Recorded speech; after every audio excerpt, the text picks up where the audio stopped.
Hello, Aries. I hope all of you are doing amazing. Happy Thursday. Thank you guys so much for tuning in today. We're going to tap into your energy and thank God, Universe, Spirit, for showing up for you today and your deceased loved ones, your spirit team, your ancestors, whoever it is that watches over you, protects you, loves you, and guides you in the spiritual ether.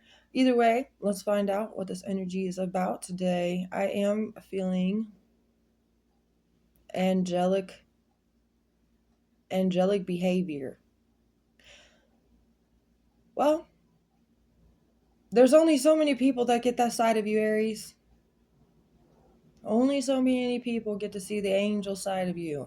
That's because a lot of people love to argue, test you, trigger you, anger you, frustrate you, overwhelm you, belittle you. There's just a lot of things. Stress you out, stress you straight the F out. Like, this is something you've been dealing with for a long time, but there's only about 3% of the people you've ever met in your entire life that actually get the sweet angel version of yourself. Even if you're a masculine, even if you're a male, whatever it may be, like, you still have that sweet angel soft side of yourself. But only so many people, because it's like what I just said, people have ruined it over the time for you. I don't know, maybe they thought that they could intimidate you because you were once showing that sweet, soft angel side. And then you're like, well, guess what? If there's an angel, that means there's a devil. You better watch who you play with, because that's the feeling I'm getting here for you guys. Okay, a few extras. Let's see. We have, y'all are wise and witty. Some of you dislike the holidays.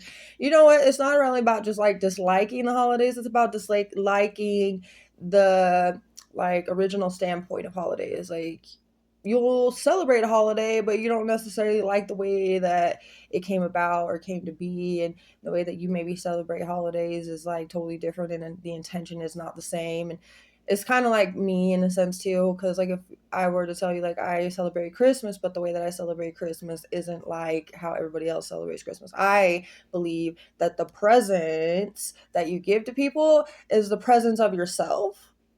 Like, you showing up is the gift, you being present is the present. Anyway, so that's kind of like me. Like, my kids only can get so many things from me anyways. They get spoiled by everybody else, but like that's because everybody else has those intentions and they all really work in the way of tradition, and I kind of go past the traditional part.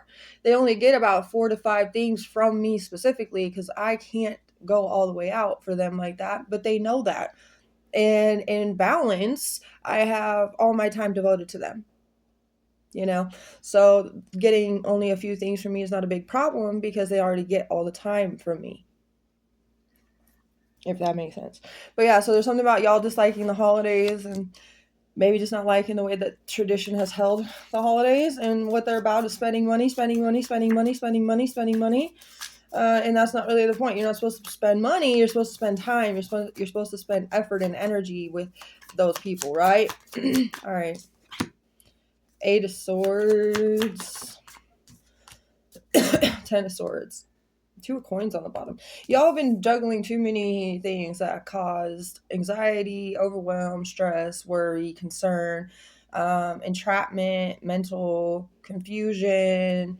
But the 8 of Swords is kind of like feeling like you have been mentally defeated or mentally imprisoned, or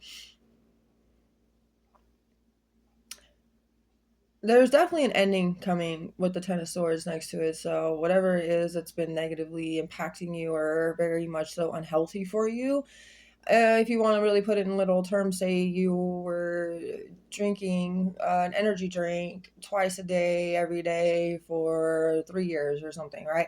We're just going to say that energy drink, and you choosing to drink it twice a day, would be like a group of friends that you chose to stay around or stick around for those last 2 years, that you continuously kept dabbling in. Okay, but you finally realize that energy drink's unhealthy, and you're like, I can't do that. So you're going to make initiative steps towards not being like, you're not partaking in getting the energy drinks anymore. You're going to make change with your steps forward.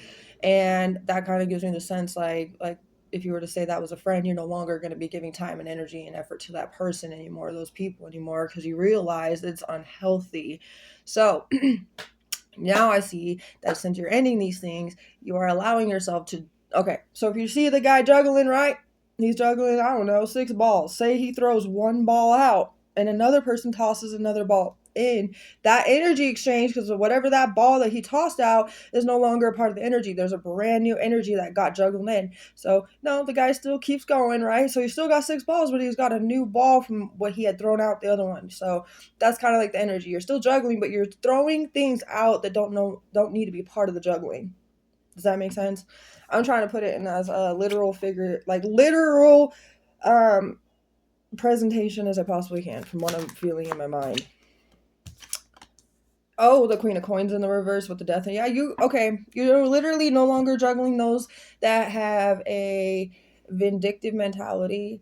Like, they really like to be overly critical, very judgmental, not grounded, very irrational in a lot of ways.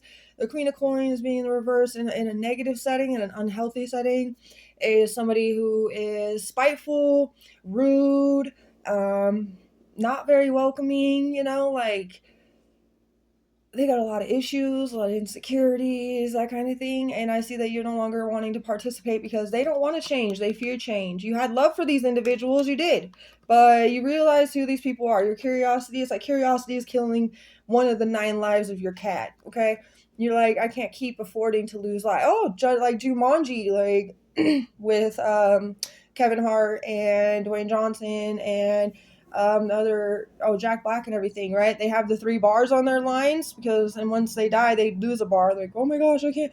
Yeah, so that's kind of like the feeling here. Like, you just can't seem to. So you're repenting. You're coming clean. You're repenting and coming clean from these individuals that had projected a lot of Queen of Swords in the reverse energy onto you, where you felt paranoid mentally, especially a lot of confusion, a lot of feelings of like the 8 of Swords is really a pointer to what the Queen of Swords in the reverse would like really amplify of negative emotions and feelings and thoughts as well.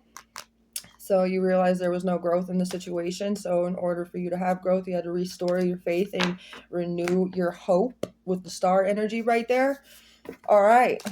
So I see what you're doing. God, what's gonna happen when they do finally leave this situation?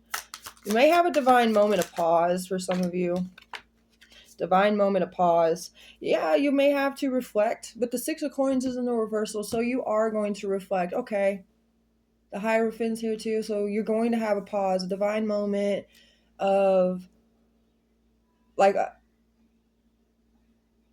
if everything were to calm down and stop moving fast, because the Chariot in the reverse, 6 of Coins in the reverse, Hierophant. Taurus is significant as well as Cancer. Some of you could have Taurus moons, of course, because we're in Cancer season, and it has a lot to do with the 4th house energy, wherever your 4th house is, or the moon energy in general. Okay, so divine moment of pause, reflecting with the 6 of Coins in the reverse, because you had been disrespected in the past. You had given the energies that weren't giving back. You had wish to receive something beautiful from these individuals. In a sense, you're like, I don't expect it, but it'd be nice, and they didn't. So here's your divine moment of pause, and so that you can have clarity on how you go about the next storyline, the next new beginning, so that you don't end up in the same situation or the same pot, basically. With the Hierophant, that's God, that's reflecting with God. That means you're drawing closer to God. Even if you already were close, you're getting closer, which is a good thing. You can always work on that bond with God. You can always work on that connection. You can be as close can get, and you still have room for more to get close. So there's that feeling that this reflection moment is going to help you definitely gain strength in the way that you handle situations in the future, how you go about giving, and also knowing what you are going to be receiving. You are going to have the intention when you meet new people or when you make a new connection, like, I am intending to give to this person only if I see them return to me, like return whatever I have given to them to me too. So it is an open exchange relationship with energy flow, right? Everything kind of syncs up, and you're able to give to this person, they're able to give to you, you're able to be open with this person, vulnerable with this person, there's closeness, but there's availability for closeness. Like, that's the feeling. So you have the ability to reflect on that so that you can set the right and proper boundaries for the future advantages in which you are going to move forward. But at this moment, it's just a reflection. So it's nothing like, it's not that you're doing anything wrong when you're having this divine pause. This is all about rest, recuperation, reflection. That's what I'm getting in this energy. Just know that when you isolate your energy because you are ending things, you are no longer juggling certain things, and you realize what was toxic. And I want you to also know it's just exactly like the same thing if you were to think of somebody who stops drinking immediately or stops smoking cigarettes immediately or just stops doing something that they were doing. Even sugar is a hard one. Or like if they were it was soda or whatever. Say they stop immediately, it's like cut cold turkey. They have to go through these symptoms, these withdrawal moments, these behavioral cycles, et cetera, et cetera. This is something you're going to be going through because when we're used to something unhealthy and toxic, our body adapts. No matter what happens, whether it's healthy or not healthy, our body adapts. So when our body adapts to something and it obviously has a quick removal process, our body has to again adapt to not having that because our body was relying on that source, even if it was unhealthy. So it's like the same thing. I'm seeing it for you guys. Eight of Cups is a moving forward, moving on, abandoning old posts, no longer being a part of things that just don't feel good with you, and developing emotional strength and courage. Okay? That's what I have for you. I hope this helped in any way it could. You guys are amazing, Aries. Have a beautiful rest of your day.